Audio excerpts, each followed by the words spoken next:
আসসালামু আলাইকুম। আশা করছি সকলেই মহান আল্লাহ তাআলার অশেষ রহমতে অনেক অনেক ভালো আছেন, সুস্থ আছেন। দুঃখিত একটু লেট হয়ে গেল এবং নেট সমস্যা ছিল।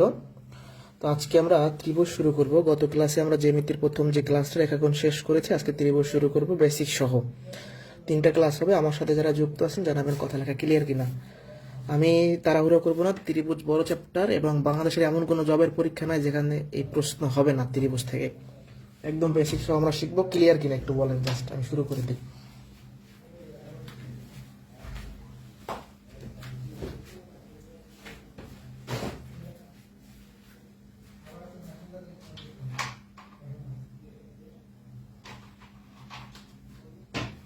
ক্লিয়ার, তাইলে শুরু করি।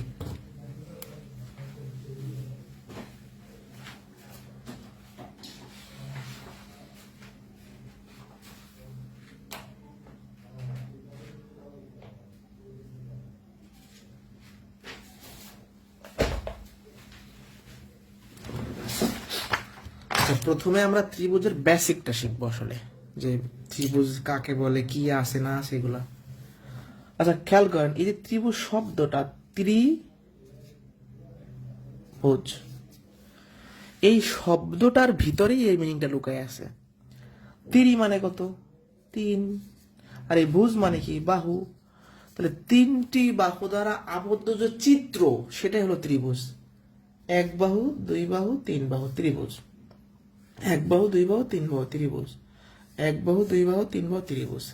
তাহলে খেয়াল করি সবাই, 3টি বাহু দ্বারা আবদ্ধ চিত্র হইলেই তার নাম হবে কি? ত্রিভুজ।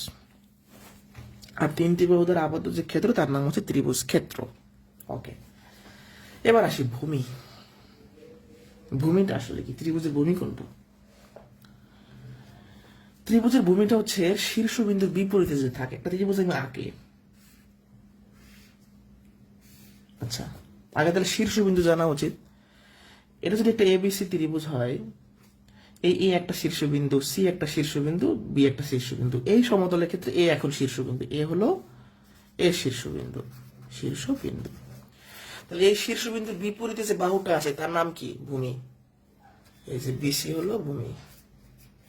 তাহলে ত্রিভুজের ভূমি কোনটাই? নিচের ভূমি। এটা আমরা সবাই জানি যে নিচের যেটা থাকে ভূমি। তাহলে শীর্ষবিন্দুর বিপরীত বাহুকে কি বলা হয়? ভূমি বলা হয়। এটা গেল। তাহলে শীর্ষবিন্দু আবার কোনটা? শীর্ষবিন্দু হলো যে কোনো বাহুর বিপরীত বিন্দু।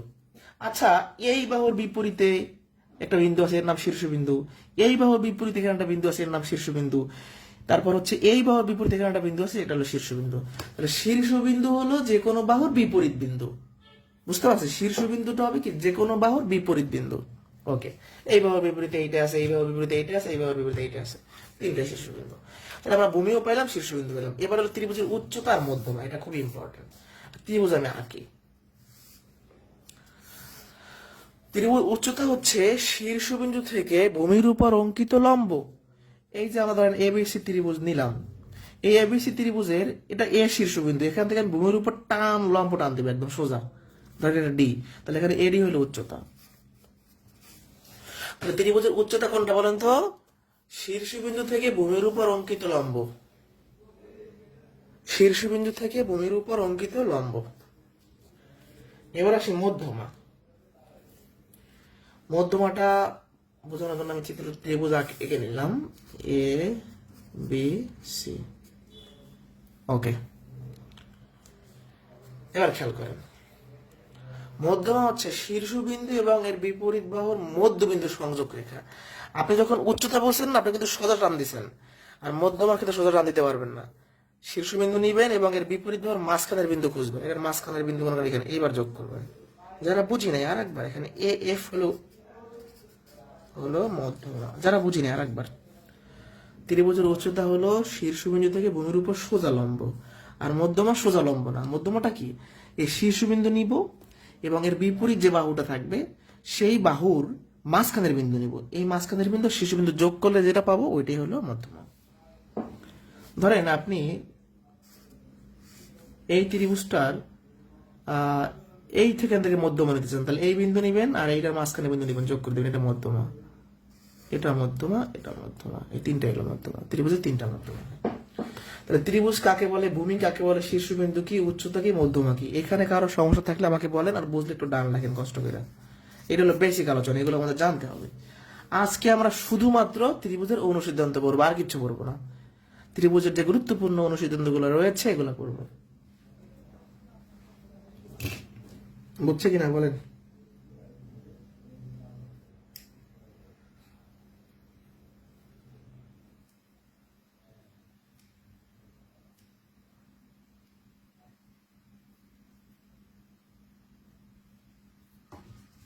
সহজ আছে কিন্তু এগুলো, মজার বিষয়। আচ্ছা, আমরা এবার ত্রিভুজের গুরুত্বপূর্ণ কিছু অনুসিদ্ধান্ত দেখব। ত্রিভুজের একদম সহজ একটা অনুসিদ্ধান্ত হচ্ছে যে ত্রিভুজের ভিতরে তিনটা কোণ থাকে, ত্রিভুজের তিন কোণের সমষ্টি 180 ডিগ্রি বা 2 সমকোণ। আচ্ছা, আমি একটা ত্রিভুজ অঙ্কন করলাম। ত্রিভুজের ভিতরে মানে অন্তস্থ কোণ থাকে তিনটা, এ বি সি, তিনটা কোণ। এই যে এ কোণ, বি কোণ আর সি কোণ যোগ করলে সব সময় 180 ডিগ্রি হবে। অর্থাৎ ত্রিভুজের তিন কোণের সমষ্টি মাস্ট বি 180 ডিগ্রি। এখান থেকে যে প্রশ্নগুলো হয়, তিনটা কোণে দুইটা দিয়ে অপরটা বের করতে বলে। যেমন একটা প্রশ্ন যদি আমরা খেয়াল করি, প্রাইমারি বলছে কি ত্রিভুজ এবিসি এর এ কোণ দেওয়া আছে, বি কোণ দেওয়া আছে, সি কোণ চাইছে। তো যখনই তিনটা কোণের একটা চাইবে আর অপর দুটো দেওয়া থাকবে, আমরা এই অনুসিদ্ধান্তটা ব্যবহার করব। আমরা জানি যে এ কোণ, বি কোণ আর সি কোণের যোগফল 180 ডিগ্রি, এটা আমরা জানি। এবার আমাদের সি কোণটা বের করতে বলছে, তাহলে 180 থেকে এই এ কোণ আর বি কোণ বাদ যাবে, তাই না? তাহলে এ কোণ কত, 45 ডিগ্রি, বি কোণ 30 ডিগ্রি, ইংলিশ বাংলা মিক্স হয়ে গেল, 45 30। ঠিক আছে, তাহলে 105 ডিগ্রি হবে আমাদের অ্যান্সার। এখানে 75, 180 থেকে 75 বিয়োগ করলে 105 ডিগ্রি হয়ে গেল। অর্থাৎ তিনটা কোণে দুইটা দেওয়া থাকলে অপরটা বের করার জন্য, পরীক্ষা হলে তাহলে ওইভাবে করবো না। পরীক্ষা হলে সরাসরি কি করবো, 180 থেকে এই দুটো যোগ করে বাদ দিয়ে দেবো, এভাবে করবো। পরীক্ষা হলে এক লাইন করবো, এত সময় নেই আমাদের। এটা ইম্পর্টেন্ট প্রশ্ন, লিখে রাখেন। একটি ত্রিভুজের তিনটা কোণের পরিমাণ এক্স, x/2, 3x/2, বৃহত্তম কোণ চাইছে। তো আমরা আগে এক্স এর মানটা বের করি। তিনটা কোণের যোগ করলে অবশ্যই 180 ডিগ্রি। প্রথম কোণ, দ্বিতীয় কোণ, তৃতীয় কোণ, এটা যোগ করলে অবশ্যই 180 ডিগ্রি হবে। এখান থেকে আমরা এক্স এর মানটা বের করবো, 2 লসাগু।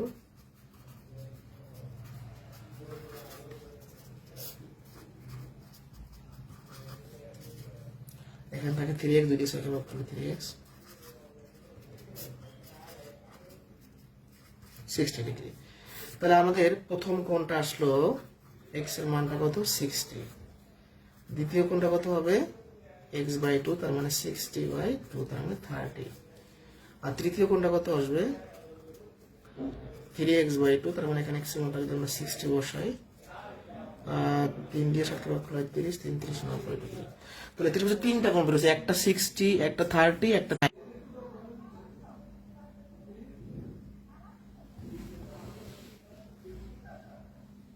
দুঃখিত, নেট সমস্যা ছিল একটু, নেটের একটু ঝামেলা করতেছে আজকে। যাই হোক, আবারও রিপিট করছি, এই তিনটা কোণের যোগফল অবশ্যই 180। সেখান থেকে এক্স এর মান পাইছি, তাহলে এক্স এর মান মানে কি, প্রথম কোণ 60, পরের কোণ হলো 60 আমাদের 30, পরের কোণটা 90।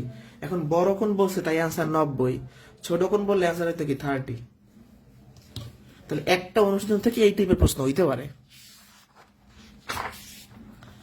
এবার হলো গিয়ে আমরা দ্বিতীয় অনুসিদ্ধান্তে যাব। এই দুইটা তেমন ইম্পর্টেন্ট না, বাট লাগবে আমাদের। ত্রিভুজের যে কোনো দুই বাহুর সমষ্টি তার তৃতীয় বাহু অপেক্ষা বৃহত্তর হইতে হবে, আর যে কোনো দুই বাহুর অন্তর মানে বিয়োগফল তৃতীয় বাহু থেকে ছোট হইতে হবে। আপনি তখনই একটা ত্রিভুজ আঁকতে পারবেন যখন বাহুগুলা এই বিষয়টা মেনে চলবে। আপনি আন্দাজে তিনটা বাহু নিলেই কি আমরা ত্রিভুজ আঁকতে পারবো?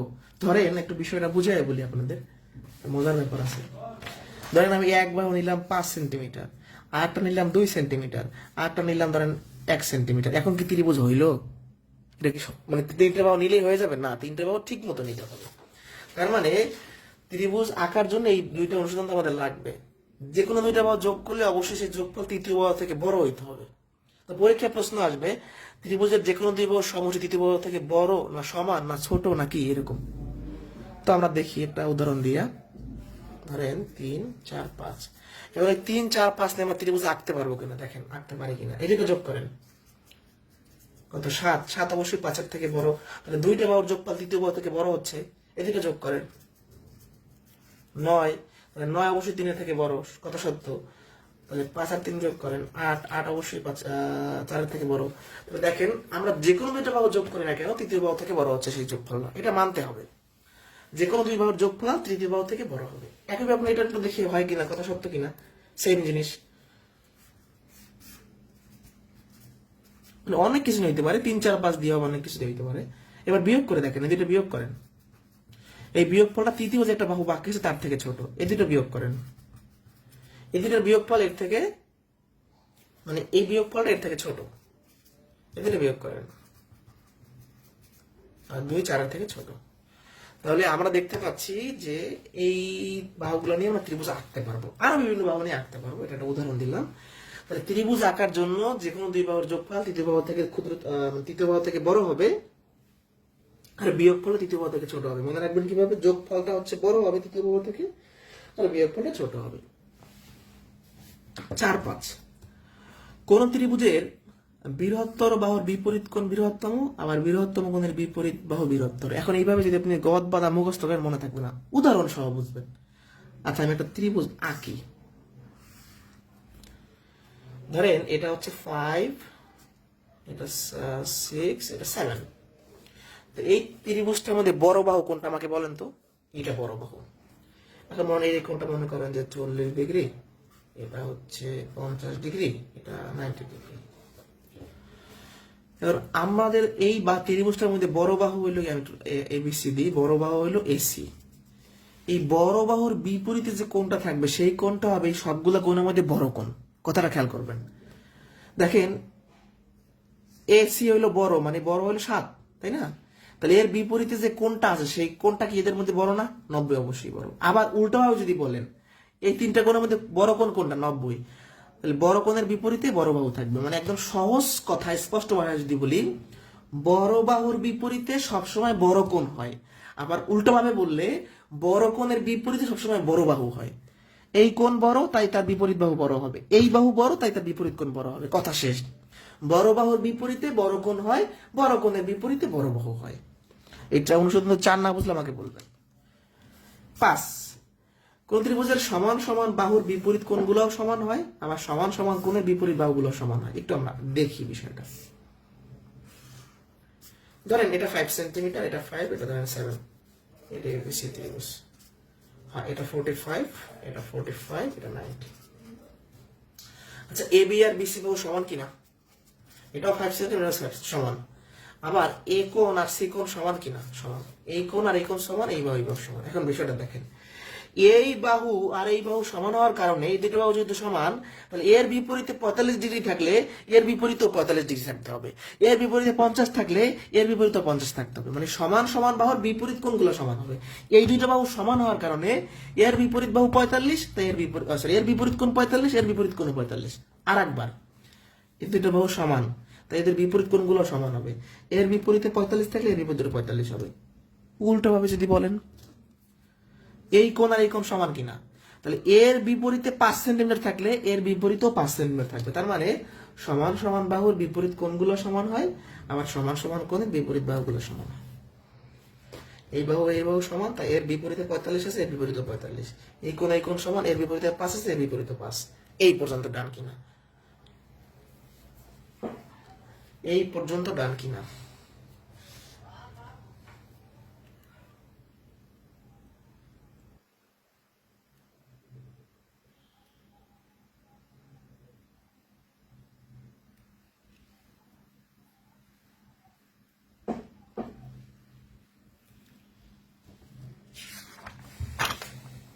আচ্ছা, ত্রিভুজ যে অনুসিদ্ধান্ত গুলো আছে এর মধ্যে অনেক গুরুত্বপূর্ণ এই 6, 7, 8 তিনটাই গুরুত্বপূর্ণ। মানে 2, 3, 4 এটা তেমন গুরুত্বপূর্ণ না।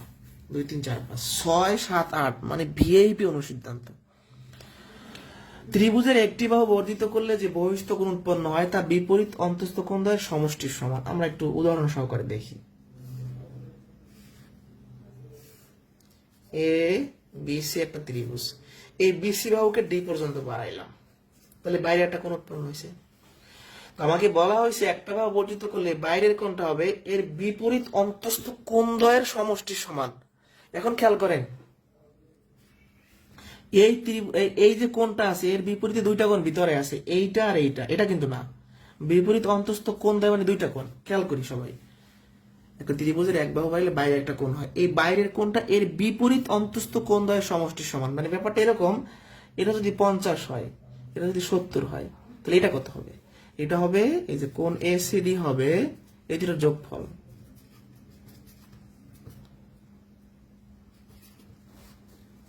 তাই না? 120 ডিগ্রি।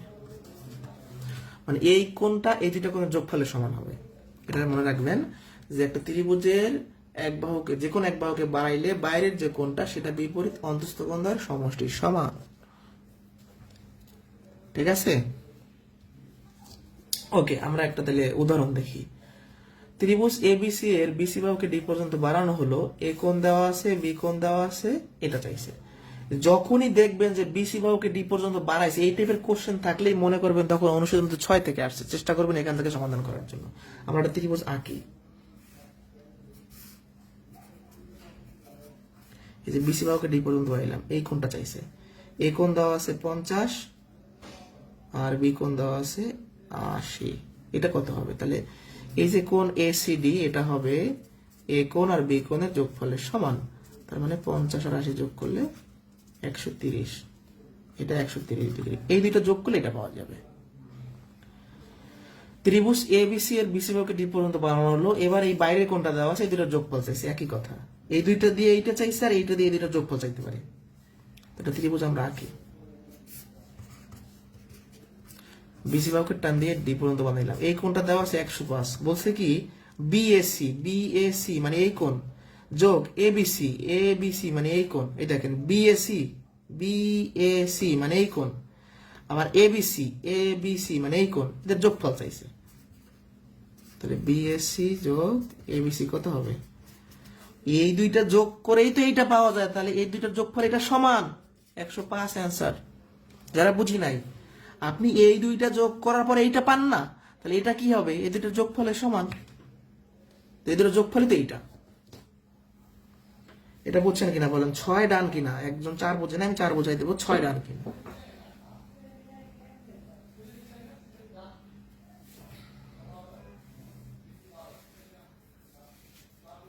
6 ডান কিনা? 6 অনেক ইম্পর্টেন্ট।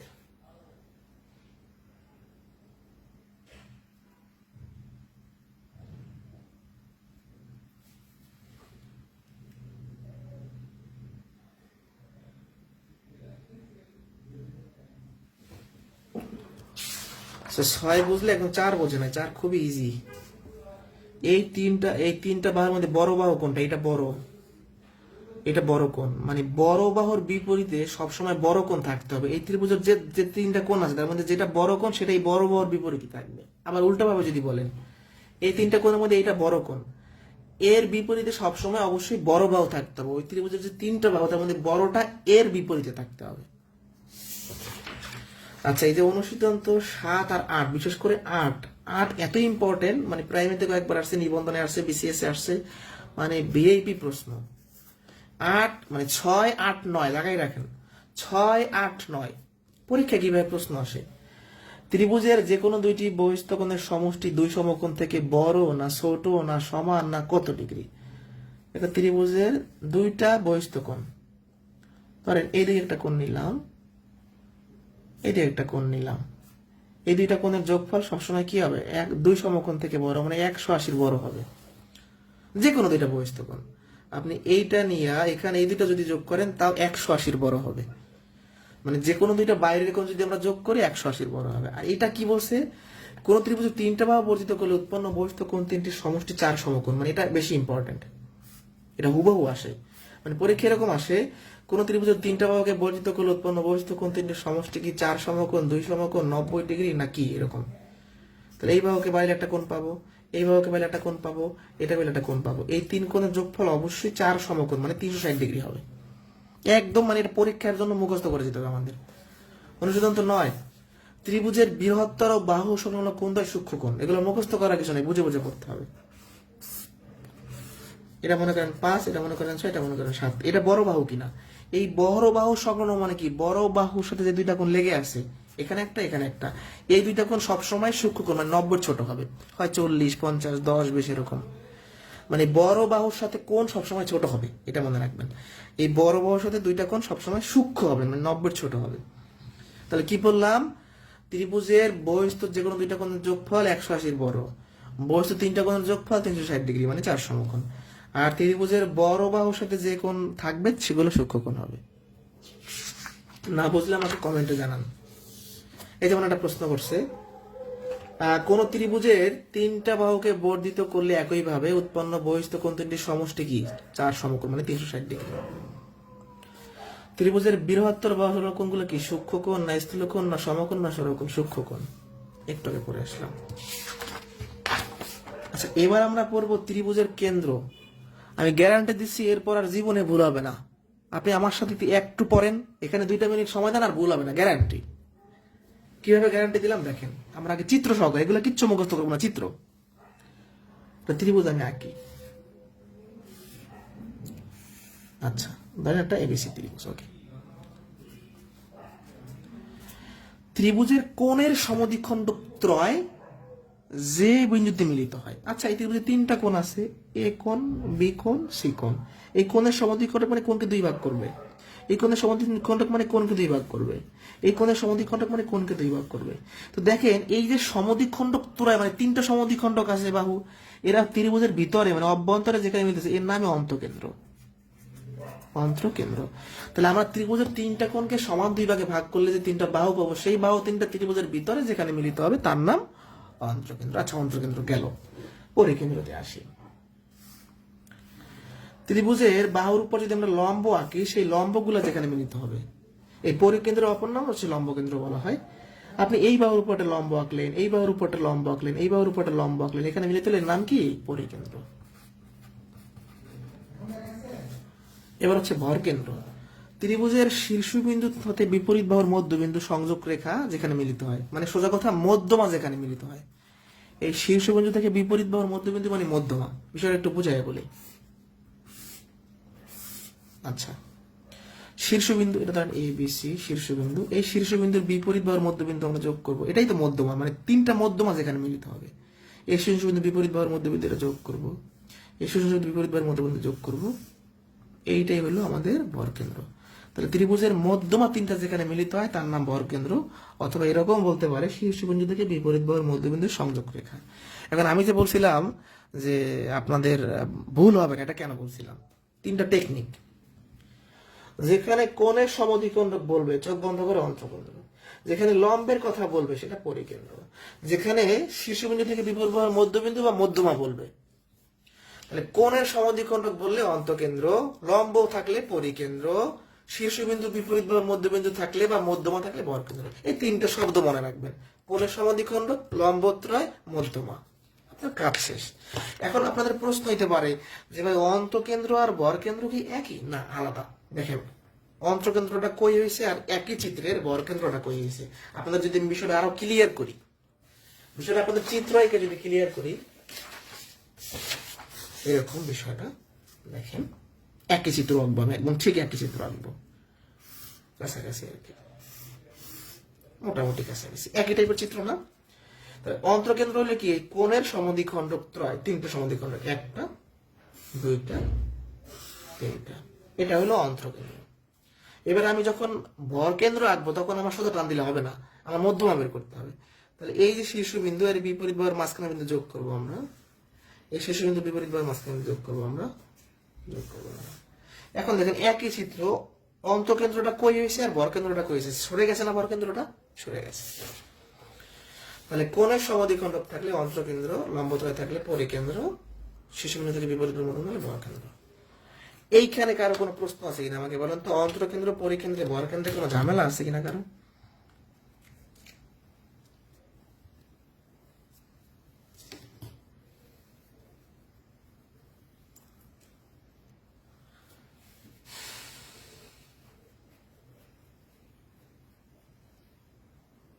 কোনো প্রশ্ন আছে, মানে কোনো সমস্যা থাকলে আমাকে বলবেন।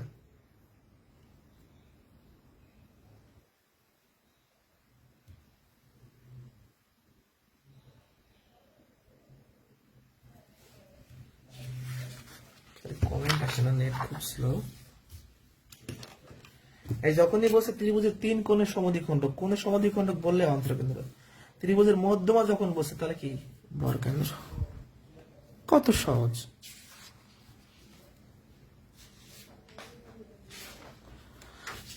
আচ্ছা, এবার আসি ত্রিভুজের সর্বসমতা। এখান থেকে মাঝে মধ্যে প্রশ্ন হয়, সর্বসমতাটা কি?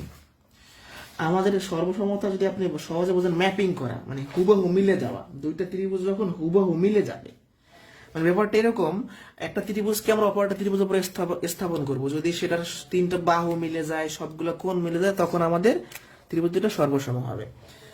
অর্থাৎ ত্রিভুজ দুটো সর্বসম হওয়ার বিভিন্ন শর্ত আছে। দুইটা বাহু অপর দুইটা বাহু সমান হইলে এবং বাহু দুটো অন্তর্ভুক্ত কোণ সমান হইলে, যেমন এখন এই দুটো ত্রিভুজ সর্বসম হওয়ার একটা শর্ত হইলো, এই বাহু আর এই বাহু, এই বাহু আর এই বাহু যদি সমান হয়, এই কোণ আর এই কোণ আর এই কোণ আর এই কোণ যদি সমান হয়, তাইলে আমরা বলতে পারবো সর্বসম। আবার তিনটা বাহু সমান হইলে বলতে পারবো সর্বসম। মানে সর্বসম হওয়ার অনেকগুলো শর্ত আছে, বাট আমাদের লাগবে কি জানেন? সর্বসম কখন হয় না, এটা পরীক্ষায় আসবে। সর্বসম হয় কিভাবে ওইগুলো আমি বলে দিচ্ছি সেটা। আমাদের লাগবে বলতে সর্বসম কখন হয় না, তিনটা জিনিস আমি পড়াবো এখন, তো সেটা নাই এরকম।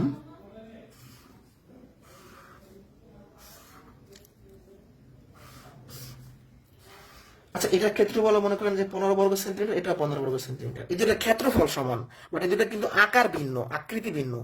তাহলে ক্ষেত্রফল সমান কিন্তু দেখতে ভিন্ন, তাহলে সর্বসম হবে না, মানে আকৃতি ভিন্ন হলে হবে না। আবার ধরেন এটা মনে করেন 15 বর্গ সেন্টিমিটার, 10 বর্গ সেন্টিমিটার, এই দুটা কিন্তু আকার একই, মানে একই টাইপের, চিত্র সেম, কিন্তু ক্ষেত্রফল ভিন্ন, তাইলেও হবে না।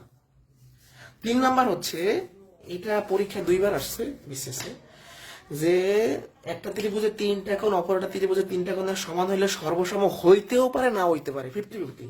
মানে এটা বেস্ট ইম্পর্টেন্ট, মানে একদম একটা বলতে পারেন বিশেষ শর্ত। মানে কোণগুলা সমান হলে অনেক সময় সর্বসম হয়, অনেক সময় হয় না। এটাই হবে না, এটাই হবে না, বাট এটা হইতেও পারে, না হইতে পারে। যেমন পরীক্ষায় প্রশ্ন করে কি, দুটি ত্রিভুজের কোন উপাদানগুলা সমান ও সত্য সর্বসম নাও হতে পারে। তিনটা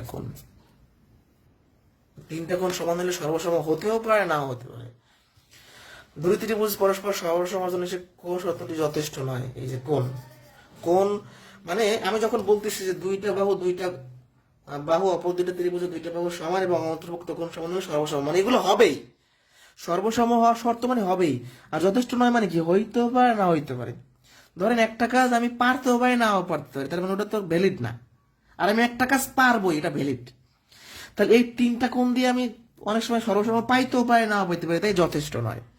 তাহলে যখনই এই টাইপের কোশ্চেন থাকবে, তাহলে কোন হবে অ্যান্সার? যে একটা ত্রিভুজের তিনটা কোণ অপর ত্রিভুজের তিনটা কোণের সমান হলে সর্বসম অনেক সময় পাবো, অনেক সময় পাবো না।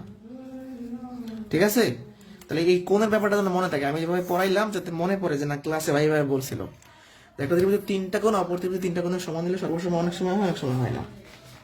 তো আজকে এই পর্যন্তই, পরবর্তী ক্লাসে আমরা ক্ষেত্রফল দিয়ে শুরু করব। 3টা পার্টে পড়াই, হয়তো আরেকটা ক্লাসে শেষ হবে। সেটা হলো, একটা হলো বেসিক ক্লাস, একটা হলো ক্ষেত্রফলের ক্লাস, একটা হলো কোণ সংক্রান্ত ত্রিভুজের ক্লাস। বুঝছে কিনা? কোনো কোশ্চেন আছে কি না?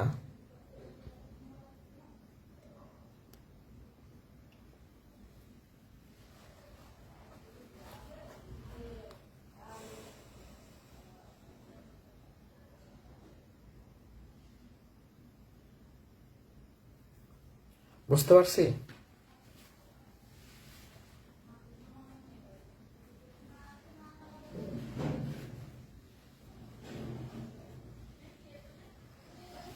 কোশ্চেন আছে কারো?